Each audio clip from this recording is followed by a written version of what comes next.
Hi, I'm Ryan Crosby. I'm going to show you today on how to install a T-nut into a Ride Custom back that has the soft foam polyurethane liner.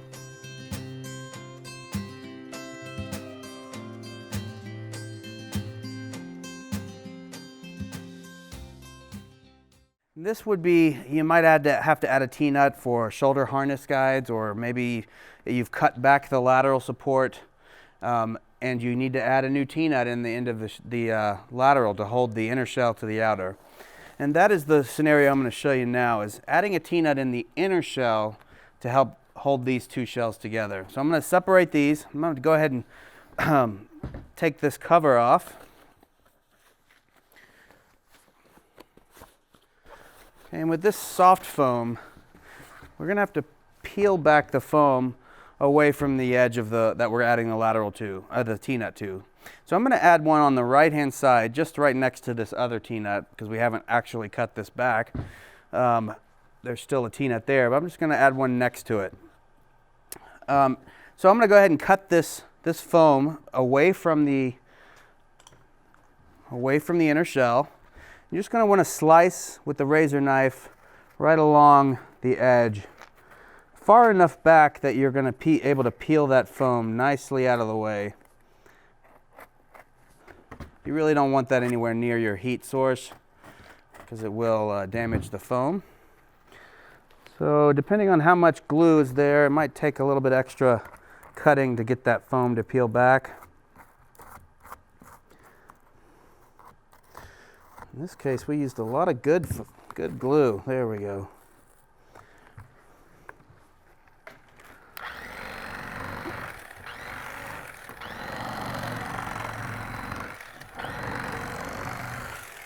Okay, I'm just going to tape that back out of the way using masking tape.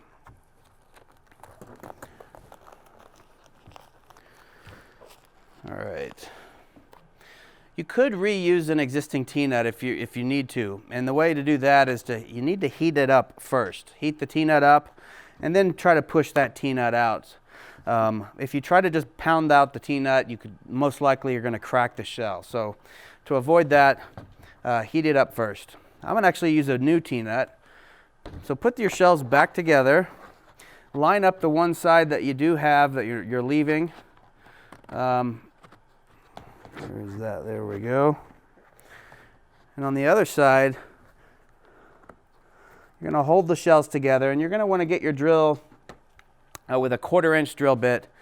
And drill, usually if you're adding a T-nut to hold these shells together, we want that T-nut to be about 1 inch from the distal end of the lateral and about halfway between the top and the bottom of the lateral.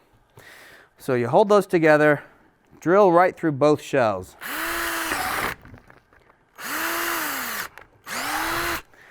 Okay, just like that. Now I'm going to take these back apart once again. I'm going to get my new T-nut here. And I have a Phillips head screwdriver that we've ground the tip down. You could use like a round aluminum stock and make one of these yourself, or get one of these Phillips heads, just grind the tip down so that it fits, the T-nut can fit right over the end nice and easy, and it comes right off. It doesn't wedge itself on there. Okay. Now I'm going to heat my T-nut up till it comes with a gloss finish. Once you heat that up for a few seconds, that'll turn a matte color, and that's generally the time to stop heating. It just takes a few seconds. There we go. So I'm going to stop heating. Hold this upright, because otherwise you'll dump your T-nut off the end. And push right into the hole that you've drilled.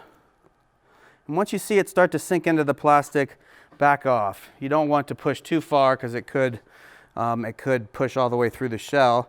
So if there's any remaining like melted plastic, I always like to tap that down over the top edge of the lateral of the T-nut. That just helps to hold it in place. Okay, and let that cool before you bring your foam back into place, because we don't want you to melt that from the back side. It takes a minute to cool that down. Once it's cooled, you're going to go ahead and take your tape that's holding your foam back out of the way,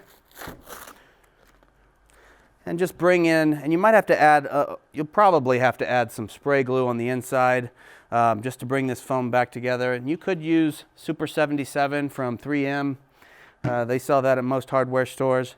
And then once that's glued back down into place, you're going to go back with your masking tapes, get the 2-inch masking tape, and just tape that foam back down to the edge.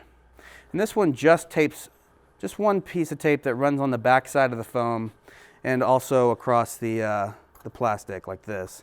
You don't wrap this one over the edge like you do on the 3D spacer mesh. Just get that taped right back into place all the way around where you've peeled, and you're all set with that part of it. Set that off to the side. Now one thing I want to do is make sure that you countersink this hole that you've drilled in the outer shell. So we're going to put a flathead screw and we want to countersink that. So grab your, whoop, looks like I already got one ready. So have your drill with the countersink bit. And just, there we go.